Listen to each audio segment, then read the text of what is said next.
Hello everybody, welcome back to Screen Stars and welcome to another classic film review. Today's classic film review is for the 1986 action comedy Big Trouble in Little China, a film that is directed by John Carpenter and stars Kurt Russell, Kim Cattrall, Dennis Dunn, James Hong, Victor Wong, Kate Burton and Donald Lee, as well as James Pax, Peter Kwong and Carter Wong as the Three Storms. Now then, there are some films occasionally that kind of, for me, intimidate me when it comes to reviewing them. You know, there's such cult classics, for example, or they're regarded in such high stead that, you know, sometimes you're a bit worried about approaching them. But I've just rewatched Big Trouble in Little China again. Thoroughly enjoyed it. And this was linked to Leo over at Geek Legion of Doom, and Paul have just interviewed James Pax, who played Lightning in Big Trouble in Little China, and that interview is on the Geek Legion of Doom channel now. And it made me really want to watch the film again, so I rewatched it, and I watched it with my wife, who's never seen Big Trouble in Little China, believe it or not. And it's just such a wonderful film. And for those of you who do not know what Big Trouble in Little China is about, there will be spoilers here. It came out in 1986, for goodness sake, so please don't, you know, be too bothered about spoilers in a film that old. It focuses on Kurt Russell's character Jack Burton, who turns up in Chinatown with his truck, the Pork Chop Express, I think it's something like that, and he gets involved in his friend, played by Dennis Dunn, Wang.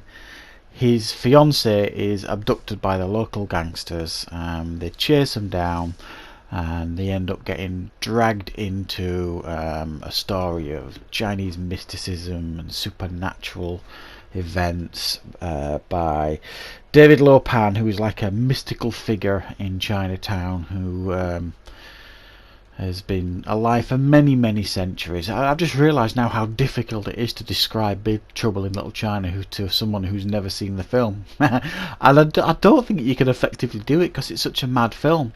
I tried to explain it to my wife what it was about, and I failed. I says, "Oh, we'll just watch it. I'm sure you'll like it." It's a mad film, and it's just a film that you can just release your inhibitions, just have so much fun with. John Carpenter, I think, created an absolute masterpiece here, which he has done many times in his career, in my opinion. And it's just such a blast to watch. Now, many of you will know, if you know this film and know it quite well, that it was a flop when it came out. And there were a few reasons for that. And Kurt Russell and John Carpenter have gone on record. In fact, they go on record on an interview in this version, that essentially it was the studio that buried the film, because essentially they didn't know what to do with it. You know, they were expecting Indiana Jones, and they got something very different, and they weren't used to the white male lead, i.e. Kurt Russell, being, for much of the film, a bit of a buffoon and a bit of a sidekick to Dennis Dunn's character, who is the real hero of the film in many ways. And you can imagine studio heads at the time would have been like, what is this?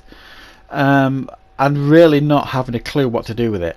And they do, like I say, they mention on there that the studio barely promoted it, even though test audiences loved it, journalists loved it, and they were saying things like, to Kurt Russell, things like, this is going to be the next big blockbuster, and then nothing. Studio didn't promote it hardly at all in the lead up to its release, and the studio buried it, which was an awful thing to do. And it didn't do well at the box office, but as many films do that kind of get lost at the time, it found its audience once it got to home video, and audiences loved it and recognised what brilliant this film is, how much fun it is, and how batshit crazy it is as well. There's so much in this film. Like I say, when I watched it with Lisa, my wife, she couldn't believe what was going on. She didn't like it initially. She was she just couldn't take it seriously. And I says, well, you're not meant to take it seriously, just enjoy it. And then it just gets it escalates even more. You know, you've got these three storms. I mean, she had to put up with Kurt Russell's performance, him being this buffoon, which she's not used to. And then you've got these three storms that turn up, and you know, all this sort of stuff that's going on. Then you've got Lopan disappearing. Then you've got floating eyeball things, and you've got monsters in it, and I mean, it's a bonkers film, literally bonkers. People expanding and blowing up all over the place. So it's one of those films you've just got to sit back and just enjoy the show. It's just such a wonderful film. There has been talk now for a couple of years, if not longer, that they're going to remake this with Dwayne Johnson, I believe, has been touted as the lead, Jack Burton. Now I can see that happening, and I'm not against a remake of this film. I suspect John Carpenter wouldn't be against it either. And I think Dwayne Johnson would be perfect as Jack Burton. He's got that charm, he's got that personality, that goofiness. I think that could work, and I would like to see that, if I'm perfectly honest. There are aspects of the film that John Carpenter was made to reshoot. The beginning of the film that we get now, where we get Egg Shen talking to that guy in the office about, you know, when he's saying just leave Jack Burton alone, the guys are a hero and this kind of stuff. He was made to film that by the studio because they wanted to make Jack Burton out to be the hero, and John Carpenter obliged. But you know, as he says on the interview here, he says Jack Burton wasn't the hero, he was an idiot. And he was a buffoon.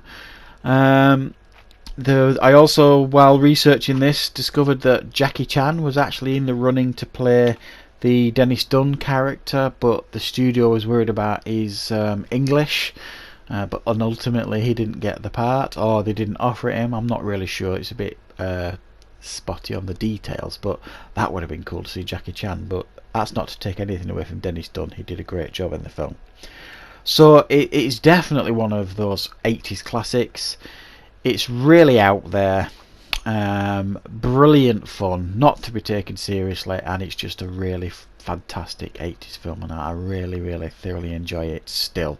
So yeah, that is my classic film review for Big Trouble in Little China, an almost flawless film in my opinion, and definitely one you should be watching if you've never seen as well. So thanks for watching everybody. Don't forget, I will be back with more content on the channel very, very soon.